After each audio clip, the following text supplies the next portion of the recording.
Doctor doctor doctor என்னாச்சு doctor? என் தம்பி எப்படி இருக்கா? சொல்லுங்க டாக்டர், வாயிலிருந்து சொல்லுங்க டாக்டர். அது எப்படி இருக்கான்னு சொல்லுங்க டாக்டர். தலையில பலமா அடிபட்டு இருக்கு, பிரெயின் ரெஸ்பான்ஸ் பண்ணல, கொஞ்சம் கிரிட்டிக்கல் கண்டிஷன்ல தான் இருக்கு. டாக்டர் ஐயோ டாக்டர், அப்படிலாம் சொல்லாதீங்க. எப்படியாவது காப்பாத்துங்க. நீங்க மனசு வச்ச முடியும் டாக்டர், அதையே காப்பாத்துங்க டாக்டர். எவ்வளவு செலவானாலும் பரவாயில்ல டாக்டர், என் தம்பி எப்படியாவது காப்பாத்திருங்க டாக்டர்.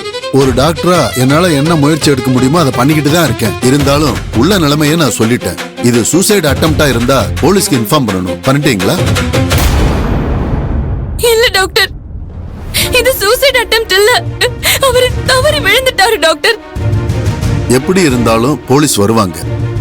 சரி, அதெல்லாம் விடுங்க. அவரோட வைஃப் இங்க யாரு? நான் தான் டாக்டர். நியூலி மேரிடாமா? ஹனிமூன் வந்திருப்பீங்கன்னு நினைக்கிறேன். ஐயோ ஆமா டாக்டர், எல்லாரும் குடும்பமா சுத்தி பார்க்கறதுக்காக வந்தோம் டாக்டர். திடீர்னு இந்த மாதிரி நடக்கும்னு யாருமே எதிர்பார்க்கல டாக்டர். டாக்டர், என் தம்பி இல்லாம எங்களால ஊருக்கு போக முடியாது டாக்டர். அவனை எப்படியாவது காப்பாத்தி கொடுங்க டாக்டர். என் தம்பி ஆதி உங்களை மாதிரி ஒரு டாக்டர் தான், சொந்தமா ஹாஸ்பிட்டல் இருக்கு சென்னையில. ப்ளீஸ் டாக்டர், அவன் மேல ஸ்பெஷல் கேர் எடுத்து காப்பாத்துங்க டாக்டர். Please doctor. டாக்டர், உங்க காலை பிடிச்சு கேட்டுக்கிறேன் டாக்டர். ப்ளீஸ் ப்ளீஸ் டாக்டர், என் தம்பியை காப்பாத்துங்க. உங்க கஷ்டம் எனக்கு புரியுது.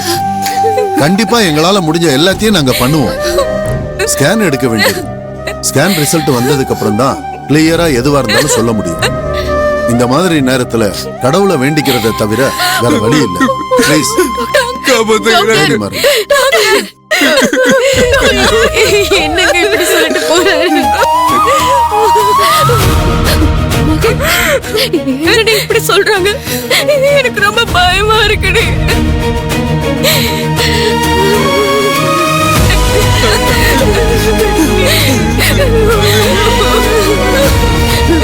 அழாதீங்க.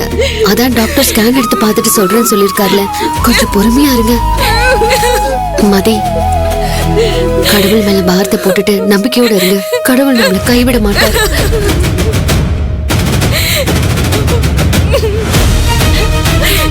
மகா, கொஞ்சம் இப்படி வாமா. வாமா, வா. இங்க பாருமா, நீதான் அவங்கள பார்த்து ஆறுதல் சொல்ற, ஆனா அவங்க இன்னும் உன்னை சந்தேகத்தோட பாக்குறாங்க. பாத்தியா? இருக்கட்டும், நீ கொஞ்சம் அமைதியா இரு.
கடவுளே, நாங்க அப்படி என்ன தப்பு பண்ணோம்?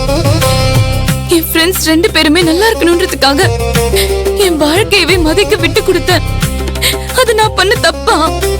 அவங்க 2 பேரையும் சேர்த்து வாழ வைக்கணும்னு தான் நான் இந்த ஊருக்கே வந்தேன். ஆனா நான் நினைச்சது எதுவுமே நடக்கலையே. நடக்கிறது எல்லாமே எனக்கு எதிரா தான் இருக்கு. வேற எந்த பிரச்சனை வந்தாலும் நான் சமாளிச்சிருவேன். ஆனா ஆதியோட உயிருக்கே ஆபத்து உண்டாக்கிருக்கே, அது எப்படி என்னால சமாளிக்க முடியும் கடவுளே? ஆதி இன்னும் வாழவே ஆரம்பிக்கல. அவன் பேருக்கு காதலிச்சிட்டு தனியா நிக்கிறான். பேருக்கு ஒரு கல்யாணத்தை பண்ணிக்கிட்டு அங்கேயே தனியா நிக்கிறான்.